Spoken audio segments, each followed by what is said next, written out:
Hello YouTube and welcome to another video of Kitty Clinical where we talk about clinical subjects in a very kitty manner.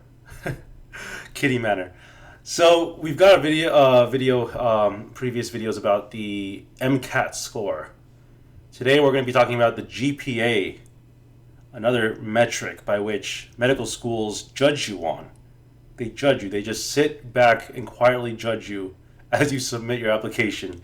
You spend hundreds and hundreds of dollars, maybe even thousands of dollars, taking the MCAT, applying to these medical schools. Schools that they have their own threshold for GPA, threshold for MCAT score, and they don't tell you what it is. So you apply, and they just take your money and run with it. But in all seriousness, it's important. The GPA is a very important subject matter because it's your grade in college. It's what everybody cares about. Unlike the MCATs, where you talk about 511 this, 511 that, you go on the streets, you talk to someone about how you got a 511 on the MCAT, they'll look at you funny.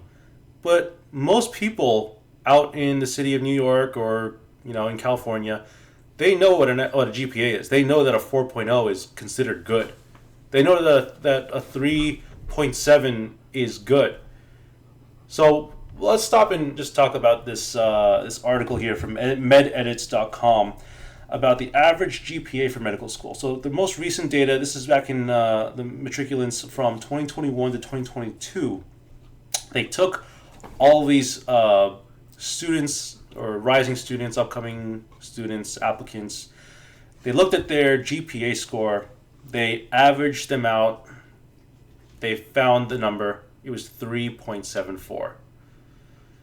Now, 3.74 doesn't mean anything. Well, is your score higher than that? Oh, that's great. If it's lower than that, well, so what? A lot of people will say that the MCAT is more important. Others might say the GPA is important too. Well, my opinion is that the MCAT is probably if not the most important metric versus GPA versus other criteria, because it is standardized, and every college, every university you go to has their own different, level of difficulty. Even within the courses you take, they're all different, right? So it's hard to say that a 3.74 from an Ivy League, is it any different from a 3.474 in a community college? I don't know the answer to that, because you might think that it's harder to do in the Ivy League thing, but it's also harder to do the thing in the other schools too. It's hard, but we don't know because every school is different. Every school has their own strama that they go through, But I like this BCPM mnemonic here, or whatever it's called, GPA, because what they did was they extrapolated the scores for the biology, chemistry, physics, and math courses, and they took the GPAs for that, and look, it was lower than the overall GPA. And for the non-science GPA, it was higher. So that tells you that a lot of these applicants, they're not doing that great on their pre-med courses, but they're cushioning it. They're cushioning their GPA with some of the easier classes that they're taking. And I mean, that's just the reality, folks. That's just the way it works with the GPA.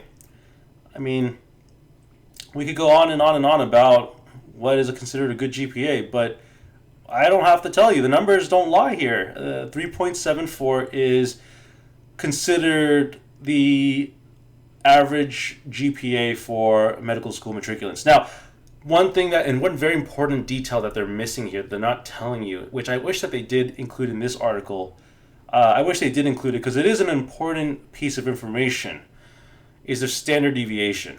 Now, anyone who has taken biostatistics, anyone who is already, you're probably already taking biostatistics or studying math in your pre-med courses, standard deviation tells you the spread of the average. So the average 3.74 doesn't really tell you, it just tells you the overall, like it's generally, this is the mean, right? The mean is you add everything up. I don't have to explain this to you, but the mean is you add everything up and you divide it by the number.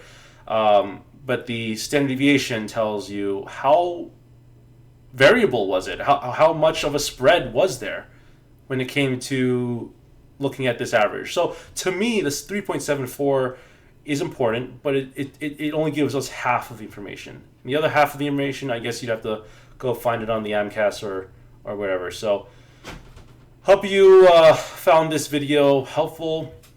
If you have any questions about the GPA, I'd be more than happy to answer them in the comments down below. I will see you all in the next video.